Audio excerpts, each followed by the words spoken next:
This is a PSA that no one asked for, but I think super important. And it has to do with how I found out that I had deathly high blood pressure. I'm going to be 50 at the end of this year, and I feel like pretty good for an almost 50-year-old. I've had injuries, but I don't have any like actual major medical issues that I need to see a doctor for. I dodge doctors whenever I can. I definitely dodge dentists whenever possible. I happened to take my son to the dentist for an issue. I actually have a really good benefit plan at work, so the fact that I haven't been using it to its potential is sort of silly. I made an appointment. This is a new dentist that I've not been to, but the hygienist there is the mother of one of my daughter's best friends. So I felt pretty comfortable. I'm there, it's 7:30 in the morning.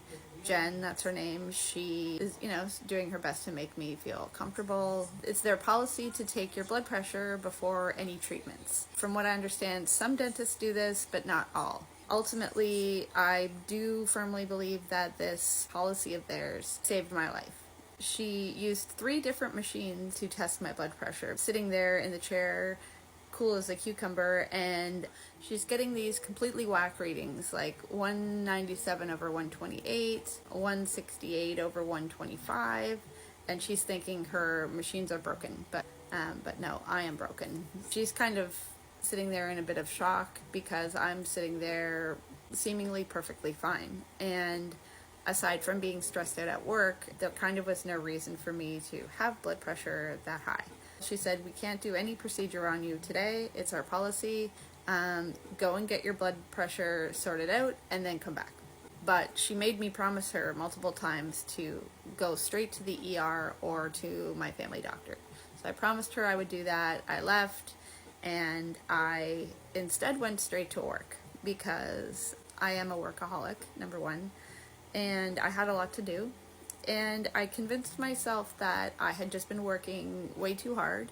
I had not been sleeping enough. I had not been eating properly. I really wasn't taking good care of myself. I was at a super busy time at work, and that was my focus. And so I convinced myself that if I made changes and I slept more, ate better, worked less, I could manage the blood pressure, I could bring it down. I've not usually had high blood pressure. Like most of the time when I go, it's regular or low. So I was just like, this is just a one-off. I can fix this. I don't need to sit in a waiting room at the hospital for hours. I will fix this. So I purchased a blood pressure monitor on Amazon and then proceeded to obsessively check my blood pressure like upwards of 30 times a day, which I do not recommend. I didn't tell any of my family about it. Number one, I didn't want to worry them. And number two, I probably didn't want them harassing me about it. So I thought, I will fix it. No one needs to know, and we can all go on our merry way. Dentist appointment was on May 8th. I think that was might have been I forget what day it was, but May 8th. I think it was Mother's Day that Sunday.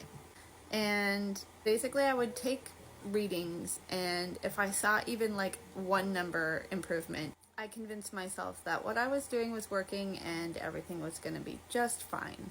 So Mother's Day, my 2 kids took me out for dinner. I'm enjoying myself. It's an awesome sunny day. We're on the patio. We're having a good time. But in the back of my mind the whole time, I don't know if it's the stress during the week of knowing like that I do have high blood pressure. I started to kind of really feel tension and pressure. But the whole time I'm having dinner with my kids, I'm thinking like, don't have a heart attack on Mother's Day with your children. Don't die on Mother's Day. Don't do that. Just get through, have a good, try to have a nice calm time, and everything will be fine.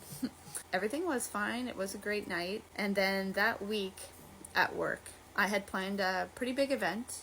I work for nonprofit housing, and we just finished a new building, and our development consultant on that project passed away before our project was complete.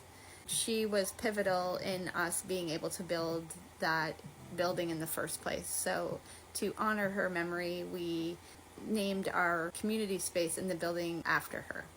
So I organized an event, invited her friends and family. It was emotional for us as well as an organization because she was important to us and I wanted it to be perfect. A lot of work goes into that, and it was a really nice event, but I could feel my heart beating out of my chest.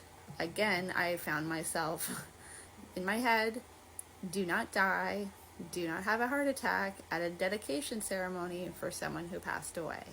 Not good. Don't do that. To get through the night. And then that weekend was the May long weekend here in Canada. By Monday, I actually had physical chest pain. And I was like, you've made an awful lot of promises this week. Just get through this, just get through that. Like, how many more promises do I have in the bank before something bad happens? So I drove myself to the ER. I knew the next week coming up at work was another busy week, and the guy behind the counter asked me what brought me there. I explained, and he said, what was your highest reading? And I said, you don't want to know. And he said, no, just tell me. I need to know. It was 201 over 125. And I said, but I think I just must have done something wrong. Like, that seems really high. That can't be right. Like, I probably made a mistake. And he said, well, I really only need to hear that number one time for me to spring into action. So you're at the front of the line. 2 p.m, the waiting room was full of people. My butt didn't even fully touch the chair in the waiting room before they called me to the back. Now I'm explaining to another nurse a scenario. She takes my blood pressure and she goes very quiet. And I said, what was the number? And she said, actually, I think she just tilted the screen towards me. And the number said 231 over 141. So, not good. And I said, that's the weird thing though, as I feel, other than being stressed about this situation, I feel fine. And she said, well, that is why they call it the silent killer. You can feel perfectly fine, you can feel healthy, you can look healthy, but deep down, you are not healthy. Kind of like a flurry of action from there. And the funny thing is like, I actually made an appointment with my family doctor prior to going to the ER. I had made it like the Friday before, and I was all proud of myself because I made this appointment. Like, that's something to be so proud of, but I actually kind of was proud of myself. My doctor wasn't available till June 20th. And in fairness to them, I did not tell them how high my blood pressure was. I just said I wanted to discuss it. I know they would have taken me if I had told them the number, but I think deep down I purposely didn't tell them. Checking into the ER with blood pressure that high, you get an awful lot of things done in a short amount of time. So I had blood work done, I had an ultrasound on my heart because, like I said, I dodged the doctor. So the last time I had my blood pressure taken was like in 2023. Probably for the last year, I have noticed little heart flutters every now and then, and I just kind of explain them away as, I don't know, being almost 50. But now when I think about it, I probably have had elevated blood pressure for the better part of a year. When that happens, they do worry about actual organ damage and that type of thing. They did an ultrasound on my heart. I was hooked up to the ECG machine. I had about like 25 or 30 electrodes placed all over me, and they monitored me for, 4 to 6 hours. And I mean, it really didn't come down. They needed to medicate me in order to bring it down. And now I am currently on heart medication to keep my blood pressure low. Luckily, the ultrasound came back and my heart is actually strong. So 3 cheers for that. Now we're just kind of like assessing blood work and trying to figure out, besides age, besides genetics, because I do have like a family background of that type of thing on my dad's side. Aside from those 2 factors, like, is there something else? If anybody cares, I guess stay tuned for that. But I just wanted to highlight the importance of at least just kind of knowing basic things about yourself, like blood pressure, for example. I know the nurse at the hospital, she specifically said, good on the dentist for checking me, because not all dentists do that. People kind of go to get their teeth checked maybe more than they go to the doctor. I firmly believe that Jen, who is my daughter's best friend's mom, her actions saved my life. Her workplace's policy to check blood pressure before procedures, and her just really kind of drilling into my brain to go to the doctor. And, you know, granted, I didn't listen or follow her exact instructions. Her words stuck with me daily, and even though I'm such a chicken about it, they are the reason that I eventually did go, because even though I did have like pretty good chest pain that Monday, I feel like I have had that a time or two before.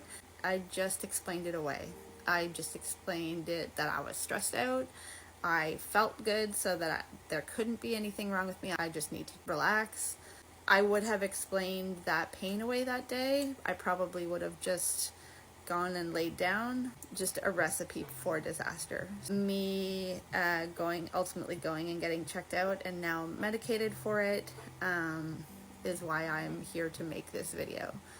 If you don't know your blood pressure or haven't had it checked recently, like, maybe give it some thought, because a lot of times you think everything is okay and it's not. And not to like instill fear in people, especially if you're older.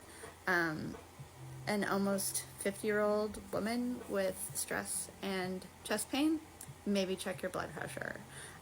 I'm learning slowly that, you know, nobody's standing at the finish line of life to hand me a trophy just because I didn't go to the doctor when I could have or should have. Like, that's just kind of silly, really. It's just me being proactive, and I encourage you to do the same thing.